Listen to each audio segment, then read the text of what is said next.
Hello and welcome, DG Hunt. My name is Sandeep, and today with me are two very prolific personalities. One who I am a I wouldn't say a fan, but an admirer of.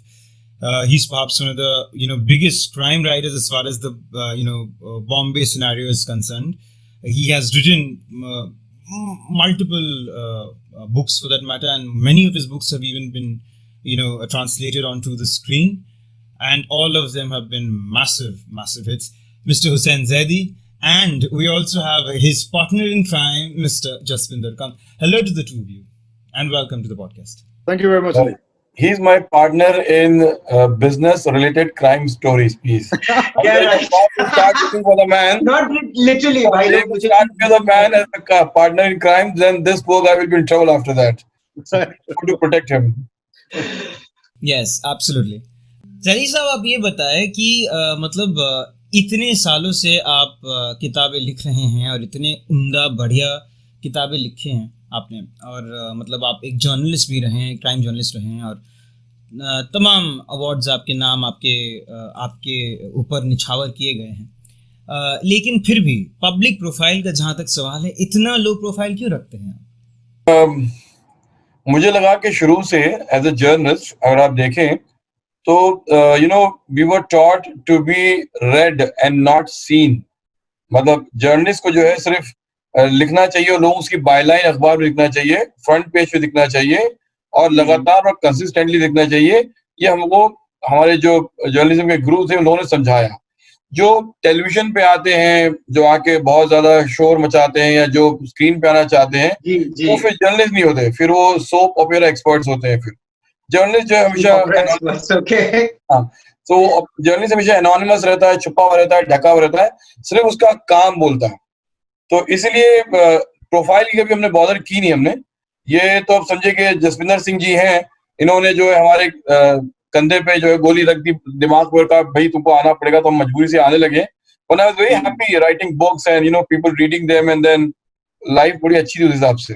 Zari साहब, I mean, when you had written, firstly, what really kind of excites me, or should I say intrigues me, जिस तरह से, I mean, the intricacy that you bring in all the characters that you write about, and they're also, I mean, we have definitely read them in books. हम उन लोगों के बारे में हम लोग न्यूज़पेपर्स में पढ़े हुए हैं. हम मतलब न्यूज़पेपर्स ही क्यों, बहुत सारे फिल्में जैसे मैंने कहा कि बना हुआ है उनके ऊपर, और तमाम टेल्स जो है, कहानियाँ जो है, किस्से जो है, उनके बारे में हम सुनते आए हैं. और फिल्मी मतलब एक तरह से फिल्मों में भी कई तरह से उनका इस्तेमाल किया गया है. बट आपकी किताबों में और आपके लेखन में जिस तरह से आप उन्हें डिस्क्राइब करते हैं, उनके मैनरिज्म्स को, उनके हाव भाव वगैरह को, और बातचीत करने के तरीके को, I mean, how is that? Did you like interact with them on a personal level, or you kind of, how,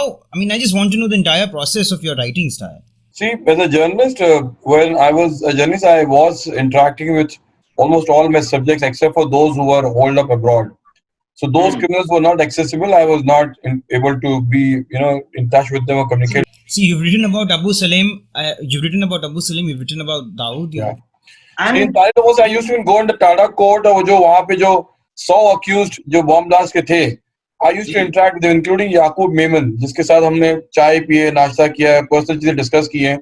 So when you interact with them, when you talk to them, when you meet them, और आप उनसे बातें करते हैं, तो एक कहावत मशहूर है हमारे लखनऊ में कि सोना जाने कसे और इंसान जाने बसे. तो आप जब इंसान के साथ कुछ बसते हैं तो you start knowing them, you start understanding them, their propensities and their उनकी जिंदगी में जो थोड़ी सी complexity उस character में होती है, उनके layers होते हैं, you start understanding those guys. उसी तरह से पुलिस वाले. So I mean, इसलिए जो फिल्मों में देखते हैं हीरो कॉप्स, रियल लाइफ में आपको सिंगल हीरो कॉप नहीं मिलेगा. ये अजीब व गरीब बात है कि खाली फिल्मों में हमको दिखते हैं. तो ये सारी चीजें इनके साथ आपको कम्युनिकेट करके इंटरेक्ट करके समझ में आता है कि एक इंसान है जो थोड़ा सा स्क्रीन पे एग्जैजरेट कर दिया है, बट रियल लाइफ में इसके बहुत से फ्लॉज और बहुत से ड्रॉबैक्स होते हैं. Then you need to write like that, ताकि लोग जब, एंड विक्रम चंद्रा जो मेरे गुरु रहे और अब भी हैं, सॉरी रहे नहीं हैं, उन्होंने मुझे हमेशा एक बात कही थी. उन्होंने कहा था कि Hussain, you should try to show the story, not tell the story. Tell the story. Yeah. this is what is different in journalism and in writing, कि आप जब लिखने लगते हैं तो आपको ऐसे लिखना है कि लोगों को नजर आने Visualize लगे कर कि हाँ वहाँ क्या हो रहा है. So which is why I try to write in that manner कि लोगों को दिखने लगे कि ये कैरेक्टर कैसा है, ये कैरेक्टर कैसे बिहेव करता है, एंड उसी में लोगों को चीज जो है इत्तेफाक से पसंद आ गई और काम चल गया. बल्कि बहुत सारे ऐसे किताब भी हैं जिनके मतलब I forget the name of the book but it's called something from Bombay. I mean कुछ तो forget the name of the book, some years in Bombay और something of that sort. I don't quite remember, but Bombay word used है, ये मुझे याद है title में. तो वो एक किताब है जो अगेन बहुत ज़्यादा मतलब डेल्विंग है इन सारी चीज़ों, इन सारी बातों में. अभी Gangubai Kathiawadi is also being made into a film by Mr. Sanjay Leela Bhansali, जिसमें आलिया भट्ट है और ये सारे लोग हैं. तो फर्स्टली मैं ये जानना चाहूँगा कि ये जो डार्क साइड है बॉम्बे का, उसकी तरफ आपका झुकाव है, जिसकी वजह से ऑब्वियसली झुकाव तो होगा, नहीं तो मतलब अगर एक लेखक झुकाव है, नहीं है संदीप, मेरा झुकाव नहीं है. मैंने मतलब मेरे हिसाब से पहले सुनाई है कि मैं क्राइम रिपोर्टर बाय कंपल्शन बना था, बाय चॉइस नहीं बना था. अच्छा. जब इंडियन एक्सप्रेस में गया था मैं जॉब के लिए एशियन एज के बाद में, तो वहां मेरे एडिटर ने कहा था देखिए सिर्फ एक पोस्ट यहाँ खाली है और वो है क्राइम रिपोर्टर की.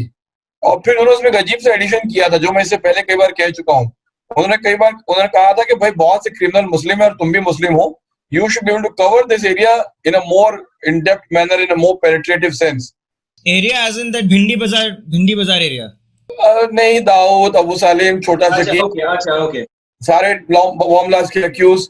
सो इस सेट के ऐसा है, तो मुझे उस वक्त मुझे थोड़ी बात चुभी थी, but then as a set कि उन्होंने का एक ही पोस्ट है, आप जो है एजुकेशन रिपोर्टर नहीं बन सकते, पॉलिटिक्स में नहीं कवर कर सकते, सिविक बीट नहीं ले सकते, हेल्थ नहीं ले सकते, आपको अगर बनना है तो क्राइम रिपोर्टर ही बनना पड़ेगा.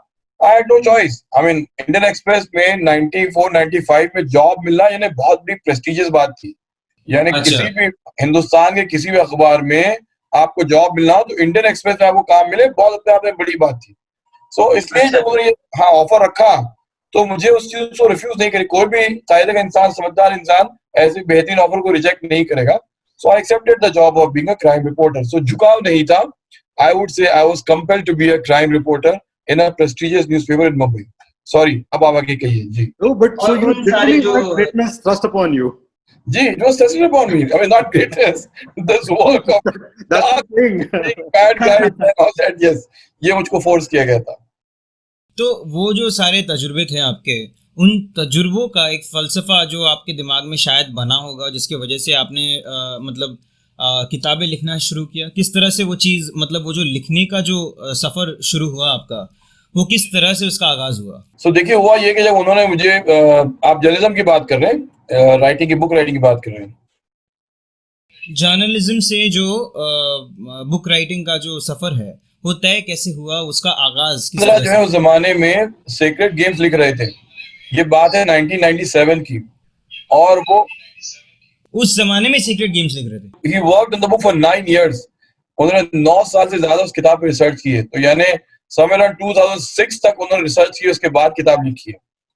तो इसीलिए मुझे जब डोंगरी दुबई में 7 साल लगे तो मुझे ज्यादा बुरा नहीं लगा कि अगर विक्रम जी जो है वो 9 साल जो है फिक्शन लिखने में लगा रहे हैं, तो मेरे 7 साल डोंगरी टू दुबई के लिए काबिल माफी है.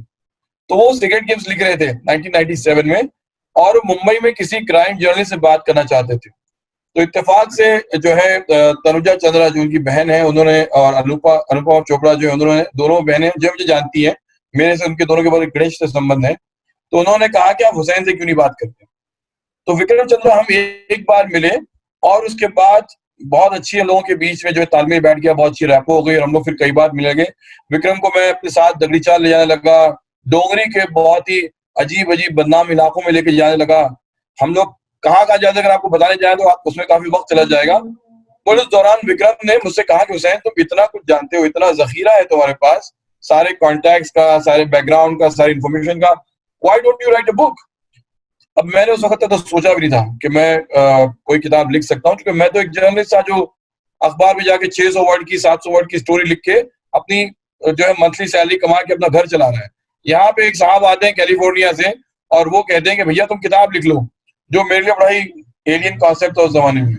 बट फिर विक्रम ने काफी हैंड होल्डिंग की, काफी मदद की और काफी गाइडेंस दी, तब जाके उन्होंने मुझे पेंगुइन के एक मिस्टर डेविड दवेदार थे उस जमाने में हेड हॉन्चो, उन्होंने मुझे कहा कि आप बॉम्बे ब्लास्ट पे बुक लिखिए। तब जाके मार्च 12 1993 पे जो किताब लिखी गई ब्लैक फ्राइडे, जो मेरी पहली किताब थी, हाँ ब्लैक फ्राइडे, वो उन्होंने मुझे लिखने के एक असाइनमेंट दिया और तब वो 2002 में पब्लिश हुए। वहां से मेरी जर्नी एज अ राइटर शुरू हुई है।